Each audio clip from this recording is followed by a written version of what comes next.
Hey there, happy Tuesday. It's 5 p.m. And well, you know what that means. Besides that, it's time for today's episode of CHGO Bears presented by PointsBet. Use promo code CHGO when you sign up to get two risk-free bets up to $2,000. What's going on? I'm your host today, Will DeWitt. Joined with me is Nicholas Moriano, who's going to be sharing a pretty awesome, I would say, recap. That's right, Nick. I'm putting the pressure on you. An awesome recap from Bears OTAs today. It's a little bit later. We've been suffering through some technical difficulties, but Nick, we persevered, and here we are. We're here. I was up at around like 5:30 this morning to take my brother to work. Went to the gym and then OTAs. Now we're here, ready to recap the second week of OTAs. They've obviously had more practices there, but media availability is on Tuesday, so we'll get one more after this, I believe, and then we'll kind of go dark for a little bit until veteran mini camp and then training camp. Yeah, so I'm excited to get all those takeaways throughout this episode. There's also been some NFL news that I think will be worth kind of hitting on and discussing here today as well. But before we get into all of that, I need to know, Nick, is my CHGO softball team or our CHGO softball team, are we 2-0? We are not 2-0. I was hoping that we can just put that game past us. We were in it. Joey's our producer today, who also played in the game last night. Yeah, we were in the game. It was a 2-run game going into the top of the seventh, and then it kind of got away from us. And I think the score is 15-7, 15-8, somewhere around there. If Joey wants to throw in the score in the comments, I forget. I tried to tune that out. We're having a clean slate. We have a bye week next week, 15-8. Thank you, Joey. And so then we'll rebound, come back, in 2 weeks, and hopefully get that W and go in 2-1 on the season. I hope so too. And also, you're learning the shape of a baseball diamond. It's not a triangle. I saw that throughout our Slack channel as I was catching up throughout the day. People are, ribbing on you a little bit. And so what's funny is that my brother drew it first, and he drew like just projecting like the lineup, and then I just copied what he did. So if anything, Dan, which I know you won't listen to this, you better listen to this section. That's your fault. You made me get embarrassed from all of my colleagues here at CHGO, but that's all right. I can I was take like, it. where the hell is second base? Like, it's just Yeah, it's first to third and home. I was like, there. this is not right. But no, unfortunately, a loss there for the CHGO crew, but we'll bounce back. I have no doubt. And again, in a few weeks, I'll be able to join for a game, which I'm very much looking forward to. And, I'm a little tired. I'm glad I have a voice today, Nick, because I went to WWE Raw last night, took the kid, Yeah. and I woke up with like barely a voice. I'm glad like I rested it throughout the day, and I have enough to probably get us through an hour on the show. But a real neat time with my kid. I got to meet a couple of my favorite wrestlers, his as well. And it was really cool to actually see myself on like national TV today as well. I was just about to say there are a couple screenshots floating around. Like, where's Will? Oh, there he is. There he is. There he is. So that's pretty cool as well. Yeah, it's cool. We're going to be rewatching it here tonight just to see it for ourselves. But yeah, I know I want to get into football talk. Everyone in the chat will as well. So I want to begin with some news that made me very happy this morning. I saw Ian Rappaport tweet out that the NFL Scouting Combine is staying in Indianapolis for at least 2 more years. You and I, we talked about it when we were in Indianapolis about the potentiality of it being the last time of us being there in Indy and how that was kind of sad. I think was Dallas another one that we heard at the time. So. Yeah, and we're Indy's so close. It's local. It's such a small city, but it's such a good environment for what the combine is, both from a player coach standpoint, but also really for the media as well, just getting to kind of mingle throughout national media, different local medias, meet up with some guys across the country. And I'm glad that we get to go back to Indy next February to cover the Scouting Combine where it should be, and that's downtown Indianapolis, Lucas Oil. Completely agree with you there, Will. I love the NFL Scouting Combine being in Indianapolis. Would it be nice to be in Dallas for some better weather when we're down there? Sure, but everything is such in a close vicinity to where everything needs to be, and then you kind of go out at night and kind of do your networking out there. So there's so many positives for the Scouting Combine being in Indy. I was also happy when I saw Ian Rappaport report that it's going to be back for I think another 2 years. So we have that at least squared away for the next two off seasons. But I'm really happy that the NFL Scouting Combine is staying in Indianapolis. Combine. All right. Yeah, exactly. Making up words here. Hey, I felt like I was doing that at the dinner table. Like I couldn't get thoughts out. I'm like, oh boy, like if I don't put it on now, like it's gonna be like they're gonna kick me off the show. And then you're like, oh, Will, you're sounding weird. Like pre-show, I'm like, oh boy, is it me? Is it the mic? Ended up being probably the software. We don't even know. So yeah, for those who care about where the NFL scouting combine is, it's staying in Indianapolis, and I hope that makes you as happy as it makes Nick and myself. Sticking with bigger NFL news, another one that I saw from Ian Rappaport today is about the Pro Bowl and how the NFL is looking at ways to improve it, finding more ways to, I think he said, eliminating the traditional game and using that Sunday to showcase the players in it. So the Pro Bowl, Nick, changing things up. What would you like to see? I think Ian also tweeted out like a possible flag football game, which I don't know if I need to see grown men playing flag football, especially if they're professional football players. I feel like it's a step down, but maybe the intensity would be up because they don't have to worry about getting, hit and contact. But I don't know. I have some thoughts, but I'm just curious if there's ways that you can improve, Pro Bowl week or Pro Bowl weekend, or I guess the Pro Bowl in general. I don't remember the last time I even watched the Pro Bowl, I like think they actually know took that, part of right? it. Yeah, so the game itself is obviously meaningless, and it's not real football, of course. You don't want anybody getting hurt in a all-star type of game. You know, I know they've tried to implement like these kind of drills that they do, or like these exercises where you're playing dodgeball and accuracy types of things, and even that is not like an entertaining way for me to take the Pro Bowl in. I see some old clips from way back when where they could see who could throw the farthest. Like that, I thought was even actually a little bit more entertaining. So maybe bringing something like that back. But honestly, if the NFL were to do away with the Pro Bowl, like I wouldn't, think twice about it. Like you get that accolade, hey, you're one of the best players at your respective position. You would have made the Pro Bowl, but yeah, to me, it has been a dying event ever. It's been a dying event for a long time now. But I'm curious. Well, what do you got, and what are you thinking of? It was dodgeball. No, I'm kidding. No, I liked the quarterback challenge way back in the day, late 90s, early 2000s, at least what I can recall watching it personally. But you had different targets and they're moving, and you had tally up the score, and you had the one, like you said, like who can throw the farthest. And then based off of that, like all the different drills, they would tally it up. And then you have like, your quarterback of the year.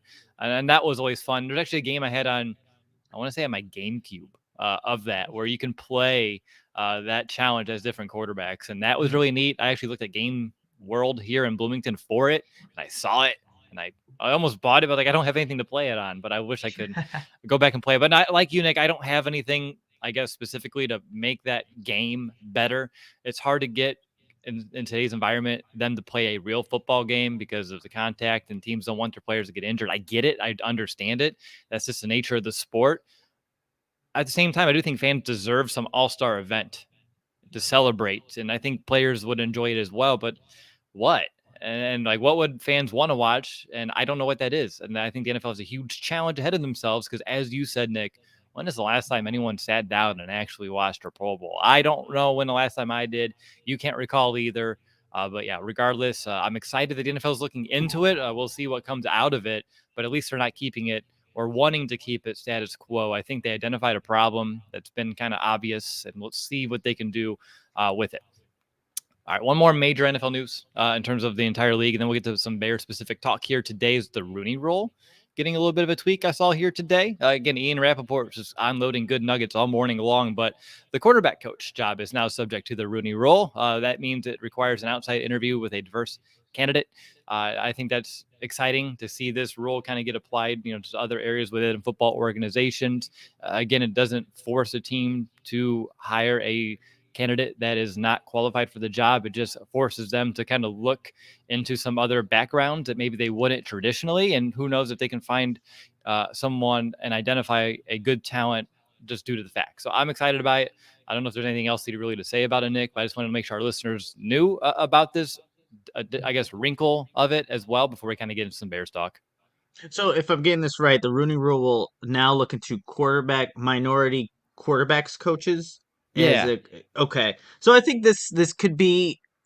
Look, I don't think it's not the best solution right now. Obviously, I think there's better ways to kind of do this, but at least what this will allow NFL teams to do is look at these particular coaches. And if you have the quarterbacks coach, that's a good way to get eventually into an offensive coordinator position and then Hmm. to eventually get, maybe a head coaching role. Like that's what the NFL is going towards. So I see why they're doing that to maybe open that avenue a little bit wider for minority coaches that are deserving of getting these higher positions in the NFL. Like we're still waiting for Eric Bieniemy to finally get that head coaching consideration for what he's done with the Chiefs. But I think this is just a way for the NFL to get more eyes on a lot of really good coaches that maybe are not being looked at this point in time. But yeah, I think that's kind of what the idea is for kind of opening up a little bit.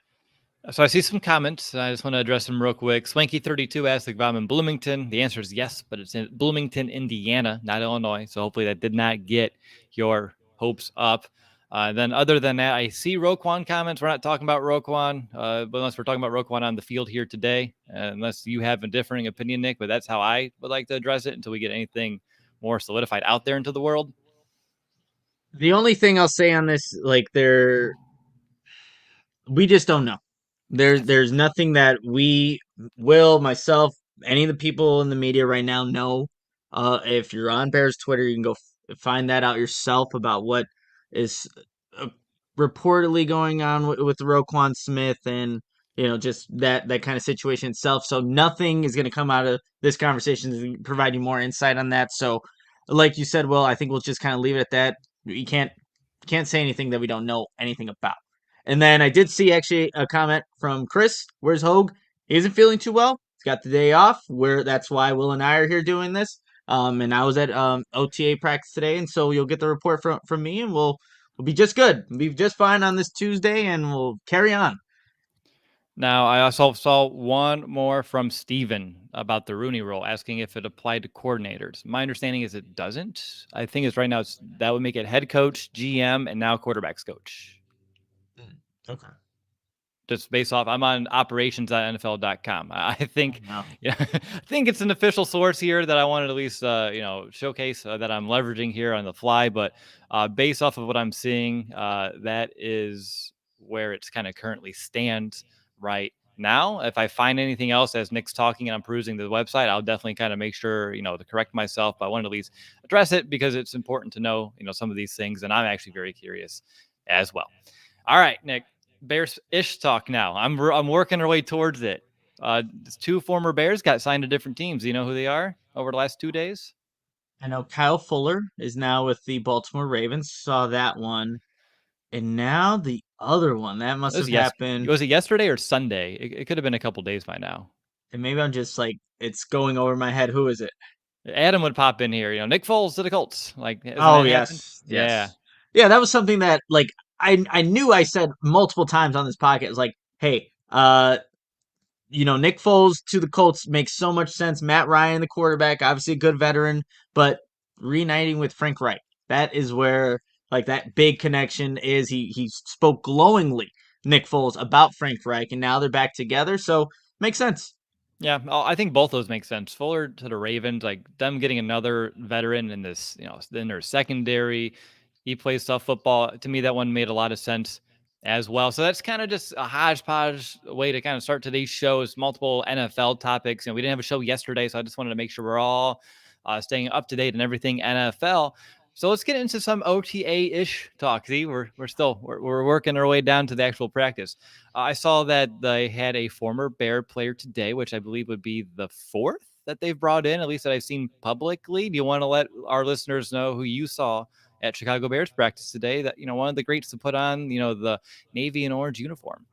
Yeah. So right when we got out to the first fields at House Hall, thank God, because I don't like the 3 and 4 that are kind of hidden in the forest there. I was just kind of watching over, assessing, and then, oh, who's that on the left? That figure looks familiar. Go with the phone, zoom in all the way. Former great Bears safety Gary Fencik was there, just kind of observing, watching practice. And this isn't something that's new with Matt Eberflus as head coach of the Bears.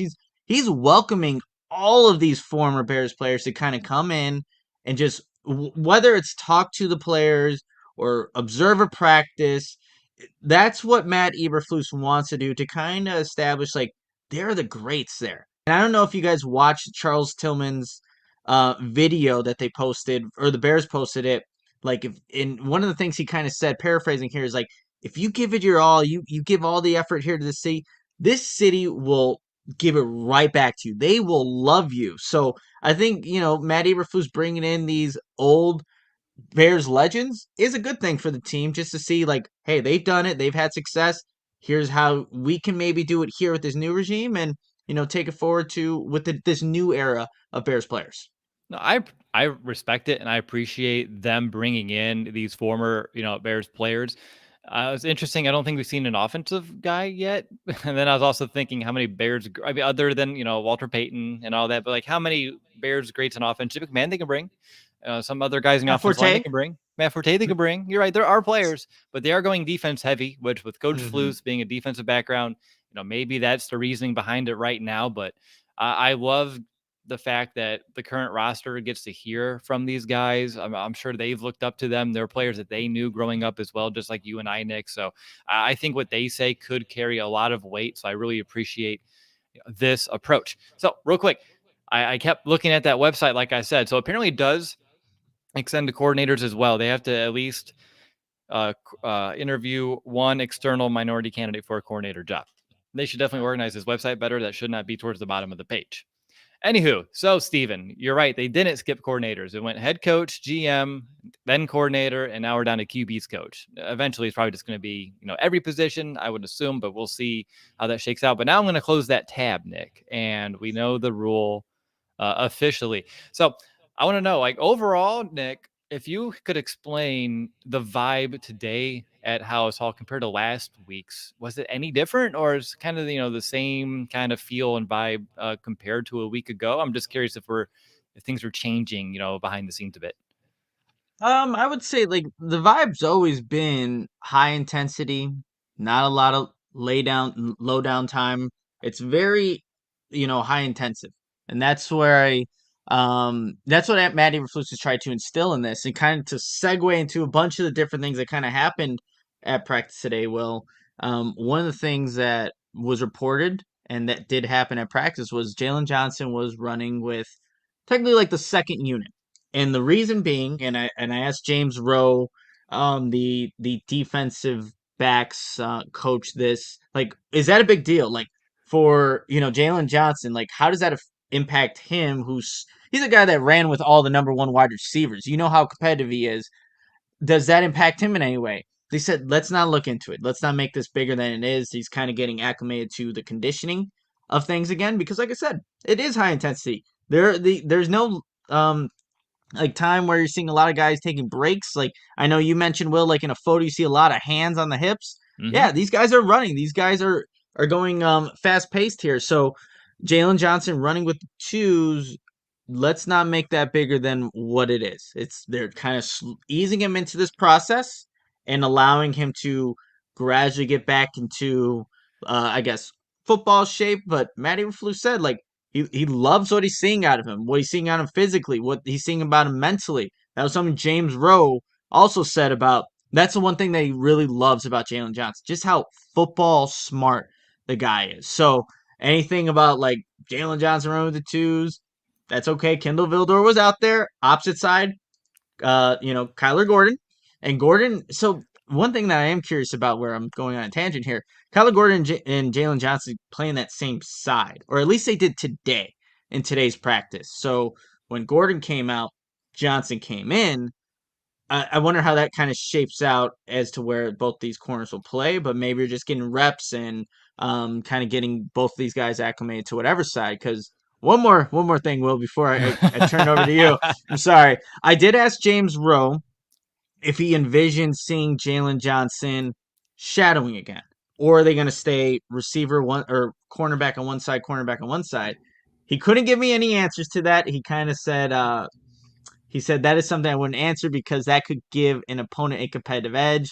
I'm just going to leave that one right now. So I'm like, all right, that makes sense. You don't want to give away too much, but yes, before I continue going on for days, like that's kind of what the vibe was, and how Jalen Johnson's situation was. If people were paying attention, saw the press conferences. Well, let me just delete the 5 questions I had about this Jalen Johnson situation from my notes. But no, if it's a conditioning issue, okay, because the twos are taking, I would assume you were there, you can tell me less snaps than the ones? Yes, less snaps for sure. Okay. So then they want to see him out there with more quality reps instead of him just being gassed. I can envision that being a likely scenario. Here I am when I first saw it and I was cooking dinner, like, was it because of what he said to the media last week? Like, if I was the coach, it's like, I'm throwing these rookies out. They're like, oh, you want the rookies to play with the ones? You get your ass back with the twos and work your way back up. Like, if you want to tell us how to do our job, that's what I was starting to wonder. Like, did he get a little bit, get dinged a bit for expressing himself, but I don't envision that exactly being the case. I just wanted to throw out at least where my mind went initially. So I'm glad you were in the building, got to get some answers and get to talk to the people who are there making those decisions so we get the truth. And I think that's always very important in today's times. I saw a comment. I don't want it to get lost because it was a simple question that you can probably give a yes or no answer to. I think it was like skills. I just forget how it was spelt out, but they were wondering, haha, did you see Sharpe on the field at all? Are you allowed to say that? I don't know what I'm honestly allowed to say or not to say. Let's see. Tajae Sharpe, 88. Okay, so I didn't see the complete rep, but he put Jalen Johnson on the ground off of a release where again, I didn't see exactly what happened, but after the play was over, like Tajae Sharpe didn't get the ball, but Tyke Tolbert, who you will hear, wide receivers coach for the Bears, who you will hear doesn't matter where you're at or watching practice, was like, there you go, Tajae. Like, was just screaming it out, yelling. It's like, there you go. I was watching you.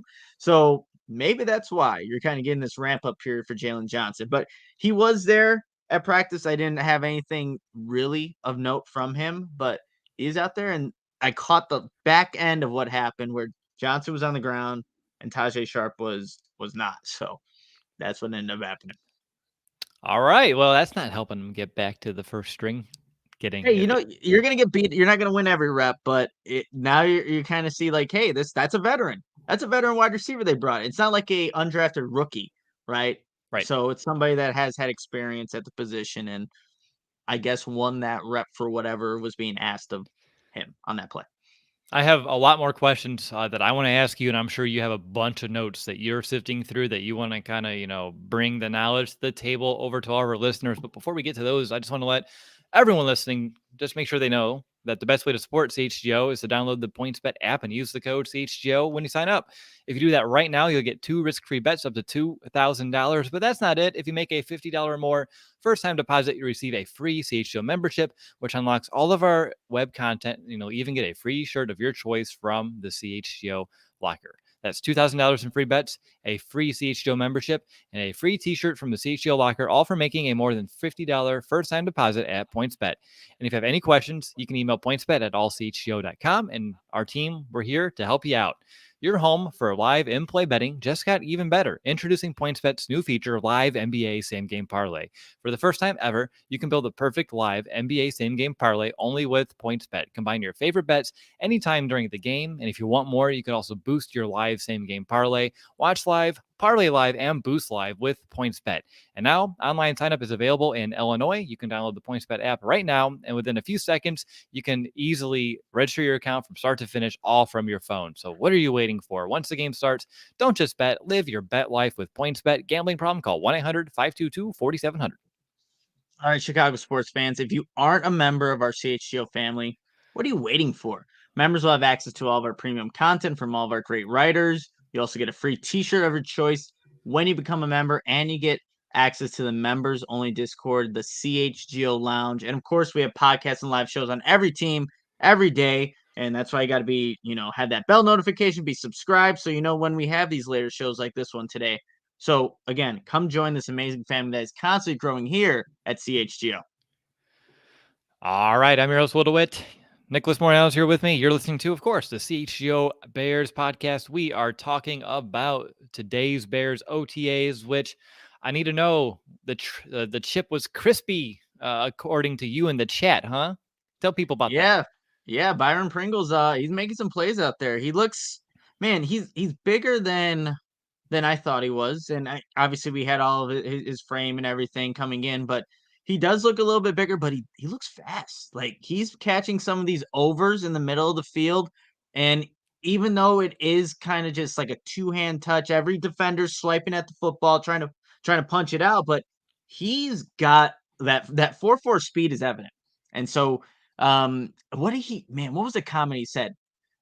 He's like, man, they need to get that man some milk. Like as he catches a ball and is running down the left sideline, I turn to Herb Howard. I'm like, Herb, according to Byron Pringle, so and so needs to get some milk. He needs to get that. So Byron Pringle's out there. He's showing some things and how he can be a part of this Bears offense. But honestly, I like what I'm seeing so far through a couple of these OTA practices and also the voluntary mini camp. So looking good so far. So he's able to make plays against a Bears defense without a Travis Kelce, without a Tyreek Hill out there, and Patrick Mahomes throwing the ball. Like he has skills that the Bears brought into Chicago that he's able to actually utilize despite all those odds now against him, at least based off what I gather on Bears Twitter. Yes, for now, and like no, just helmets, running kind of things, where it's full speed, but again, obviously there's some restrictions there. He's doing something. He's showing me something there. I'd rather it be this way than you're not hearing about Byron Pringle or not seeing any of the receptions. So, yeah, I like what I'm seeing so far. Please tell me he got the milk reference. I don't. Do you know the milk reference? Because I wish I knew. Put it in the comments for me. Enlighten me. Enlighten Nick. Like teach us about the milk, please. So while we're waiting for the milk and maybe some cookies in the chat, we'll see what all kind of comes our way.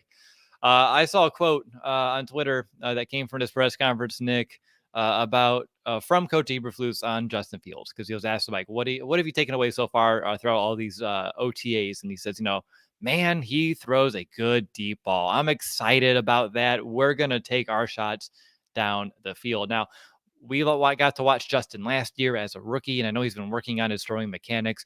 But I know when I was in person, able to watch him practices, some of the games, like he made throws down the field that made my jaw literally drop. So if he's already showing coach that, it's a great sign. But I saw in the comments as well, like people want that JF1 update. Like, how's Justin looking, man? Yeah. Before, like, I was gonna answer about the milk. Like, it's basically when you get embarrassed, you look beat. Like that's. I mean, people have commented on it. Like that's kind of what the whole milk reference is. I don't know who that was to. To be completely honest, I don't know which DB he beat, but that's the whole milk thing. But yes, JF1, QB1, Justin Fields. Like you could definitely see the zip on the ball. And Eberflus was really impressed with the deep ball and how he's able to deliver it and what that can do for an offense. There you could see it more so, I think, in the team setting. Like when he's running it on air, like I felt like I saw the ball kind of it's a wobbly spiral. When it's just like on air where they're kind of again not having a defense there, but for some reason when there are defenders there, I feel like the ball placement looks better. It's a tighter spiral. The precision's there. I think there's something about going up against competition that I think just brings out the best in Justin Fields, but that's what I saw today. And like I said, there are a couple of plays over the middle of the field to a Byron Pringle where you're like, okay, there's Justin Fields. And also just Cole Kmet said this, so I can say this, where he's on the move. He's on the move. There was just a QB keeper where I think Justin Fields outruns everybody. Like everybody that was in pursuit. Like Nicholas Morrow is a fast linebacker. And he was asked who's faster between him and Roquan. He's like, we'll have to wait and see about that. But yeah, there was a play down the right sideline where Justin got it. I don't know if he breaks through the defensive line and that second level of the linebackers, but legit, if they had to go in a foot race, he outran everybody. So that's that dual threat that Matt Eberflus also talked about with having a deep ball, but also the ability to just outrun people and use your legs. No, that makes me very excited to hear. Are you allowed to tell me this? And if you can't, of course, you just say no, Will. Like I understand. Is he running against the ones when you guys are there or no? Justin? Oh, is he Yeah. defense? Is defense? Yeah, Your Justin Fields will run against the ones. Oh my God! Wait, okay. I know I have this in my notes, and I can quickly see the wide receiver. Like he'll do that, and then like in a 7-on-7 drill, like they're really just rotating a lot of guys. And I made note of this because I'm like, oh my goodness, look at the guys that Justin Fields is working with here. Okay. So here was one 7-on-7 rep. I'm like, oh, like if they win this rep, he's taking the next step. You had 88. So you had Tajae Sharpe, you had 81 Kevin Shaw, you had Nasimba Webster, and then 87 would be Rice and John. That was like the skill position players against like the number one D. I don't think anything ended up actually happening out of that rep, but just to go to show you, like, it's not just Justin Fields working with Darnell Mooney, Cole Kmet. Like, they put him with probably the bottom and lower end of the roster there, just to kind of show that he can have that precision, touch, and chemistry with anybody that's out there. Because I honestly think that's how this offense is going to run, where you're putting in people, plugging them in and out, and on any given play, anybody can be out there. And I mean, let's be honest, they don't know who's going to be on this team come September at the wide receiver position. So he better be used to throwing to almost anyone who's currently on the 90 man right now. And of course, they'll gain his input. Like, all right, Justin, like, who do you like throwing to? Why? And get the pros and cons of everybody so they can make some of those more informed decisions. But I like to hear that Justin's looking good. Did he look more comfortable today compared to last week in the offense, or same old, same old? I've heard some good quotes from, where did I see that from? Kmet on field, talking about how confident Fields is looking, getting in the huddle, making those calls, breaking the huddle. And I mean, he looked confident last year doing it. So this doesn't surprise me, but if it's taken another step from what I saw a year ago, like, that's serious progress that should make a lot of Bears fans excited about what's kind of brewing behind the scenes here. Yeah, so I can't really speak to whether or not I could see the confidence, just from our vantage point. But Cole, like a guy like Cole Kmet really talked about it, and that's the one reason, or one of the big reasons why I wanted to work with him this offseason. Not like the timing thing he said, but really just to develop that relationship. There was actually one play, and this is the very first note I have from the actual practice. It was after a rep on a rollout, and Justin Fields hit Cole Kmet over the middle of the field on like that sail route where he's going over, and they connected on the play. Immediately afterwards, though, Luke Getsy goes up to them and they're having like a discussion about it. And so I think whatever's being discussed, obviously I won't know, nobody will know outside of those three that were speaking there, but they're trying to get the details right in this new offense, knowing exactly where to be. That's something Cole Kmet really talked about on one of the red zone plays against San Francisco last season. That Fred Warner play, I think a lot of people can remember that, where it's just outside of Kmet's reach on a back shoulder. It was a timing thing. So Luke Getsy is coming in. They're talking about the sail route in, obviously, an OTA practice in May, but they're getting it right now. So the details, all these little details, are not being overlooked, as they shouldn't, right? As they shouldn't. So I like seeing that from play caller to quarterback to a target, hopefully a reliable target this season, a Cole Kmet. But yes, I like the leadership that you're seeing from Justin Fields, just from how his teammates are talking about him, and obviously it's kind of translating onto the field and what he's able to do in terms of throwing the football. Yeah, no, that's a good observation that I'm glad you were able to share with me and our listeners. That play, though, that you're talking about, I was just reliving it in my head with Fred Warner in coverage in the end zone. That play, even though it was an incompletion, does give me a lot of just hope, because Kmet made the right call on his route. Justin made the right throw, throwing away from Fred Warner. It's just, unfortunately, Kmet wasn't able to come down with that catch. So you're close. And Fred Warner was the highest graded cover defender on the 49ers last season. Like, he's no slouch when it comes to coverage from the linebacking position. Very similar to Roquan Smith in that regard. So for them to make that play last year, almost make that play last year, and now you're seeing it a little bit more in practice. And we all said earlier, like, Cole Kmet needs to be able to score this year in order for him to kind of shake off some of the negative connotation that's surrounding him right now. Like, that's some good progress, some good signs. I'm glad you're able to kind of share that. All right.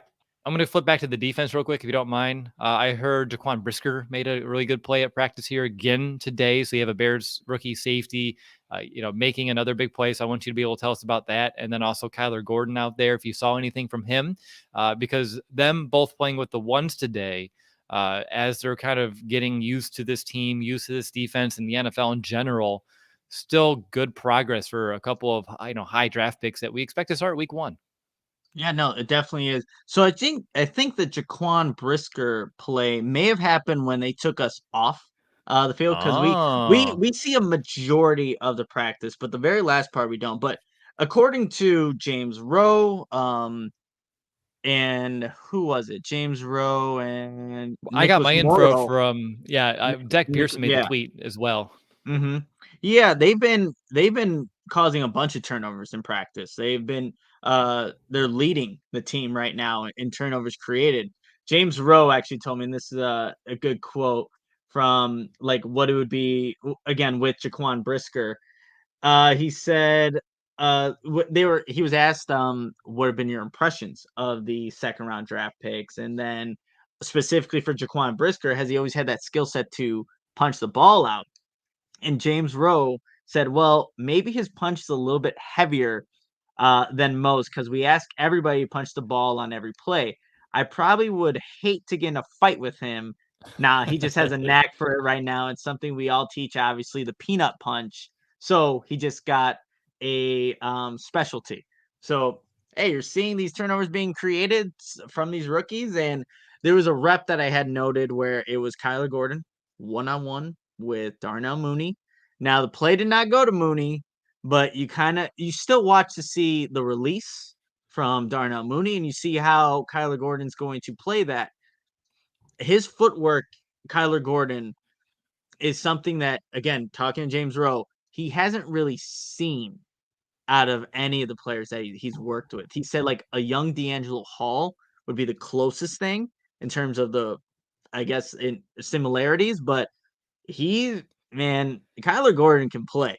And this is obviously without pads very early on, but I am really looking forward to seeing what he can do come training camp against the ones. And man, if the Bears get those joint practices going, that would be awesome too. I don't know if that's going to actually happen, but Kyler Gordon's doing everything you want out of being a first pick from Ryan Poles and just continuing to impress at OTAs. All right. So when you're watching this Bears defense at OTAs here today, is there anything that immediately comes to mind that stood out, better or for worse, that we haven't discussed yet already? One thing I do want to note, I saw some people asking who's playing right guard, who's playing right guard. All I'm gonna say is both Dakota Dozier and Sam Mustipher.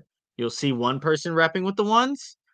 They'll kind of come off once like the second team unit goes third, then the first team unit's back up there. Then it's Sam Mustipher. It's kind of like a rotating cycle there of seeing who's there, whether it's an install or a team. You'll see both of them kind of out there. But one thing that I did again, kind of going, what's different from last year's regime to now? The defense jumped off sides on a play well, and instead of being miscommunication along the offense or the offense just kind of not knowing what to do, it's like the offense ran a play. Remember the whole Justin What? Fields Green Bay game where he threw a pick? Like we didn't know what happened. Obviously, the refs played into that what had to happen there. But and look, they didn't take a shot downfield, but they made a completion. Who was it? It was on an out route to Byron Pringle. Completion and still ran the play. Simple things like that.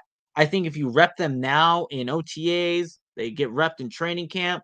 You get used to it. Then come actual games, like you're just used to it. It becomes second nature, and bam, you can actually hit those plays, capitalize. And this Luke Getsy working with Aaron Rodgers, one of the best to do that, right? To when a defense jumps off sides, capitalize on it. You saw that. You saw that kind of Yeah. happen in a small amount here. Hey, I'll take it because you're not wrong. That's one thing that the Packers and Aaron Rodgers, I think they do better than any team in the NFL is taking advantage of those free plays. And if we can just get 50% of that, oh boy, we're in business. Justin has a good hard count too. He got some defenses on it He a did. year ago. So it's something it could become a sneaky weapon for the Bears on offense. I want to switch sides again. Again, I know we're juggling today, but I enjoy a little bit of back and forth. I saw Matt Eberflus, Coach Flus, also mentioning like the offense is looking pretty good at this point, that they're pleasantly surprised with where it is. I'm not going to ask if you're surprised, because if they're surprised, I think we're all somewhat surprised by that in general. But with all the practices that you got to see a year ago under a whole different scheme and system, and I know a lot of those practices didn't have pads either, do things feel more cohesive or fluid on offense compared to that? Like when you can draw those early comparisons. I know they're still installing this offense. It's going to take some time to master it, but I can't help but feel like things are already looking better. And again, I don't get to watch it, so you can tell me to calm down, but that's what it sounds like. It sounds like that, Will, and it's hard to I think it's too early for me to make that comparison right now, but I could just tell you this. When it comes to, again, those details, like Andrew Janoko is so focused on the details, whether it's footwork, timing, all that stuff. He's always like the first one that comes up to Justin Fields after nearly every single rep and is just talking things through. But that's where I can say, I guess I think I see a noticeable difference, or maybe it could be recency bias where I'm just seeing it now and that's what I can relay to you.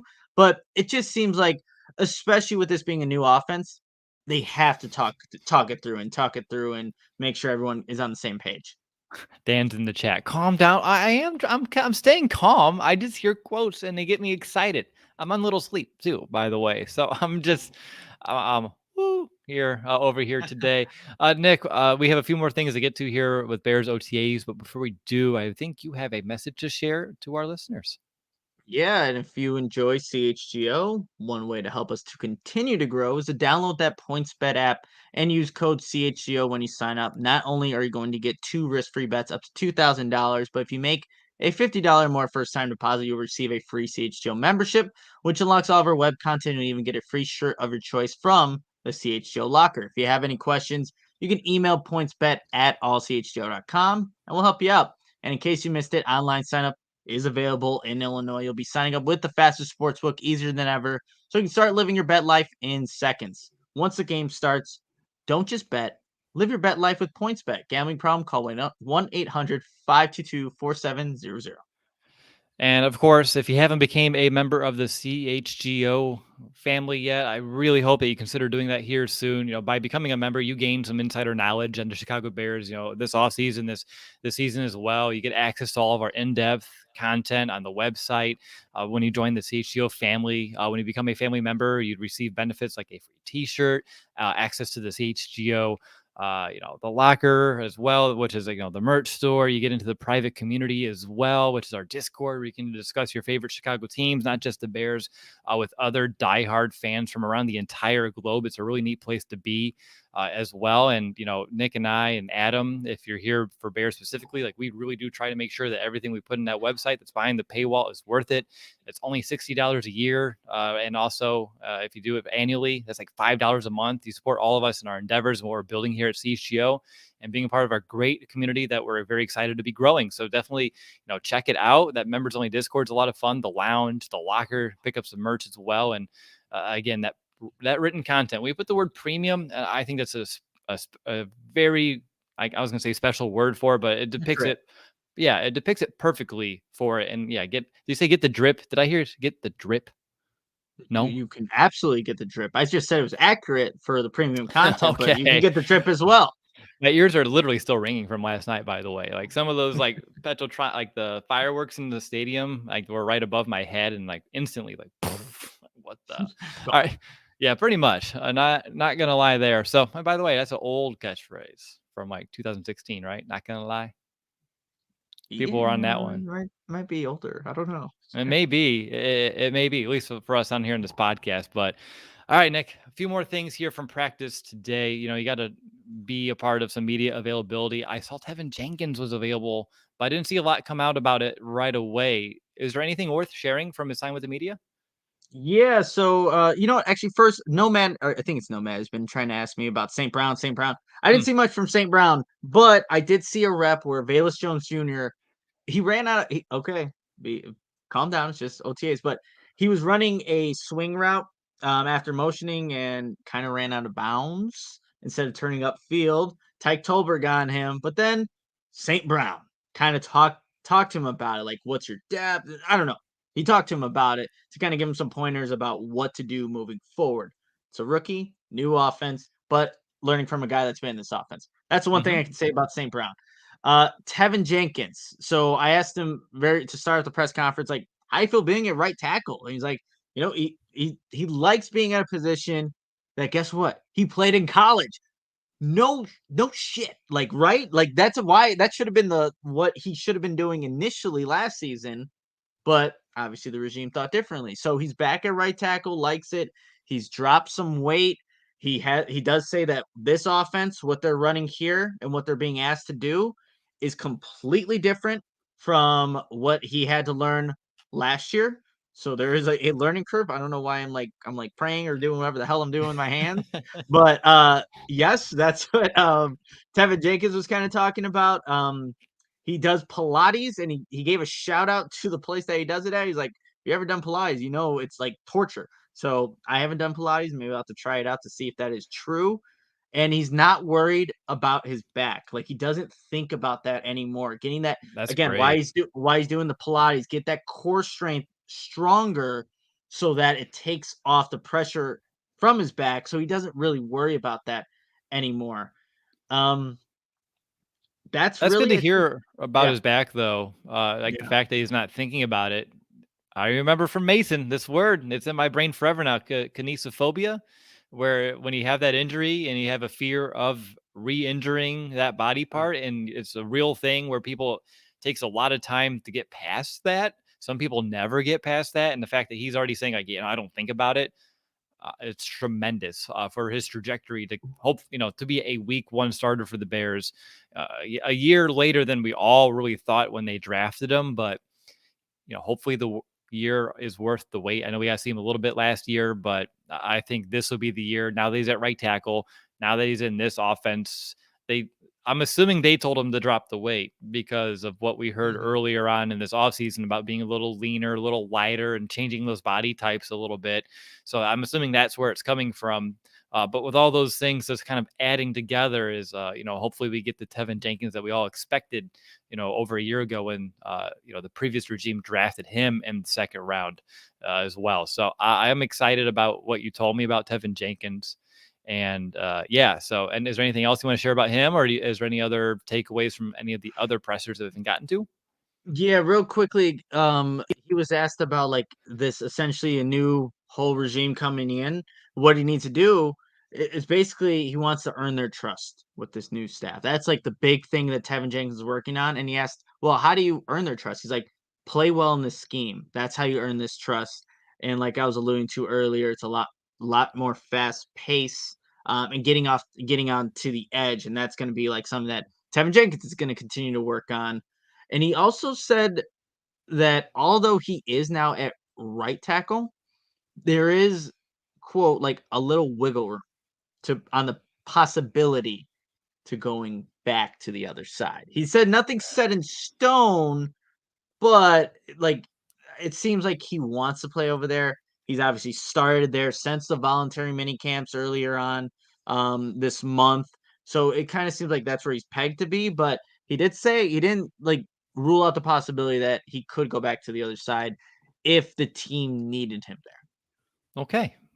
Well, I think that's fair to ask of there. Tevin. I think that, I get it. I don't like hearing it. I want to hear like he's a right tackle, he's staying at right tackle, and that's that. But I get where they're coming from. They need some of that versatility, and I think they need. It's only May 24th. They need to keep their options open. I think it would be a problem if they were very concrete on like this is going to be, no exceptions. Like I get it. Allowing themselves some freedom and some flexibility should bode well down the stretch. What about Nicholas Morrow? You mentioned, him a little bit about his time, talking about some of the speed out there at linebacker. Anything else you like to, bestow upon us? I asked Nicholas Morrow. In this defense, doesn't matter if you're a Will or a Mike. If Roquan's the Will or you're the Mike, does that matter at all? And he's like, honestly, no. Especially on early downs, they're kind of interchangeable where both these guys can play either position. He said maybe on some third down situations you'll see more of those labels being presented to a Roquan or a Nicholas Morrow, and he does have the headset. He was the one who was calling the plays, and he said it's something that's not new to him. He just said you need to be, you got to be conditioned to it because not only do you have to be conditioned for the game, but you also got to verbalize the play and be winded, I think is how he kind of described it. So he does have the headset in there, and he doesn't think that having labels, for Will or Mike is really a big deal at this point. I do want to really quickly for Cole Kmet, we didn't really he had a bunch of good stuff in his presser. He will be back at Tight End University, where you get all the best tight ends. So looking to kind of just pick the guys' brains that are there. So he mentioned like what this offense will be. He talked about like he name dropped like a George Kittle. He name dropped Tanyan from the Green Bay Packers, who used to be there, and then also some of the stuff that the Minnesota Vikings were doing. Just in terms of what he's going to be asked to do in this offense, being I think he put it like he worked on having being just a hands catcher and being a violent run block. So those are two areas of the game that he wanted to really work on this offseason, and that's what he's kind of looking at those other tight ends, what they're doing in those offenses to kind of bring to now the new one that he's with Luke Getsy. Okay, really good stuff there, Nick. So, do you know, with like, did they give a pronunciation guide for Nicholas? Is it Morrow? Because I had a boss with the same exact spelling of the last name that was Morrow. Oh, And I know you have, the MOR, so you're going Moriano, and I get it. And I was just like, if there is an official one out there, like I will definitely work on that. But like, I see it and I say Morrow. I wonder if it's actually now I'm like second. Is it Moreau? Nicholas Moreau? Nicholas Morrow? I'll honestly next time I see him You because should ask. they should ask, and they're like Nick Morrow. I'm like again like those flashbacks. I don't know why, like it gets me off guard for a second.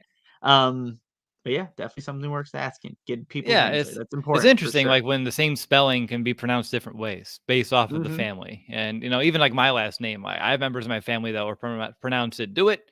Some people will pronounce it DeWitt, and DeWitt's Yeah. technically correct. And people say DeWitt, and like, yeah, it's fine, whatever. I don't even know anymore, honestly. So English is an interesting, fascinating language, especially when you throw names.